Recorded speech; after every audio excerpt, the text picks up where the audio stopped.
Beathard steps up, gets hit, and he'll get sacked. Here comes pressure. Beathard. Lafani Odenigbo with another sack. Here he comes on the spin move. Beathard gets away from him, steps up, and throws an interception. That should do it for the Wildcats. Back here on BTN Live, we head to Northwestern now for our All-State Campus interview where linebacker Anthony Walker Jr. joins us now. Anthony, you guys are coming off of a bye week, getting ready to face Michigan State. Is there anything in particular you guys are focusing on going into this matchup?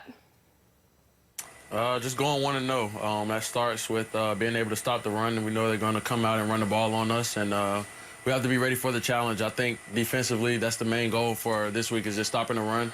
And then as a team, we just want to come out 1-0, no matter how we get it done, whether it's by 1 point, half a point, 30 points. We just want to come out 1-0.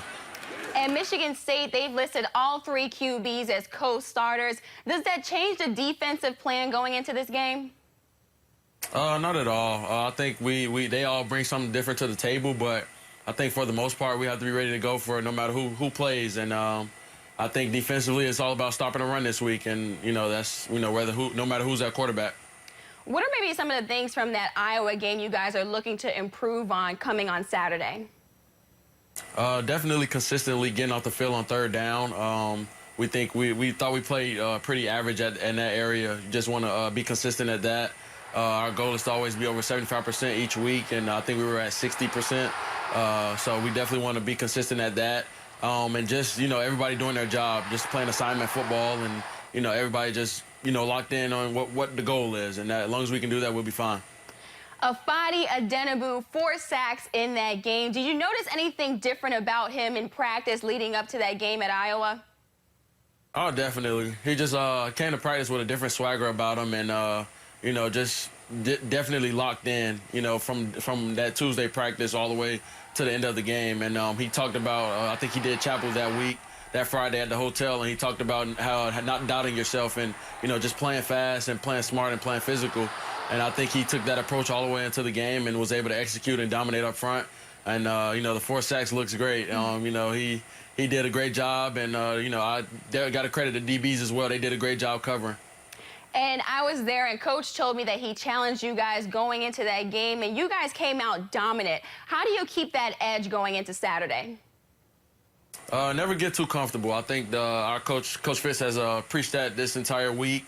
And, you can never get comfortable as a player and as, just a member of this team. As we saw when we get complacent, we lose football games, and we can't do that. So never getting comfortable, always trying to get better. And I think if we can do that, we'll be fine throughout the rest of the year.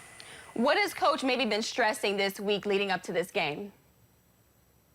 The importance of the physicality of this game. It's going to be a very physical battle. We know that, it's going to be a street fight, as he likes to say. We're going to be going into a street fight 70 strong versus, 75,000 plus the players on the field. So we have to be ready for the challenge. And as long as we do what we do and, everybody locked in and ready to go, we'll be fine. And is the intensity the same coming off of a win as it is maybe when you guys came off of that loss to Nebraska? It definitely is. You can ask the players about practice last week during the bye week. We didn't take any days off. I think, we came out and we came with a physical mindset last week, and that kind of trickled over to this week. So we knew that, we know this game is going to be physical no matter who we play. The Big Ten is a physical football conference, and we have to be ready to play each week. So, we definitely aren't trying to get complacent after beating Iowa, but, we know we still have a long way to go, and our goals are still in front of us. And speaking of goals, you guys had a shaky start to the season. Has those goals changed at all? Not at all. I think our number 1 goal is always to win the Big Ten West, and we're still in position to do that. The first 2 games we can, that's long gone now. We're over that, and our goals are still in front of us. We still have a chance to win the Big Ten West, and as long as we have a chance, we're going to keep fighting. Big goals there, Anthony. Thank you so much for joining us. Thank you so much for having me. Have a good one.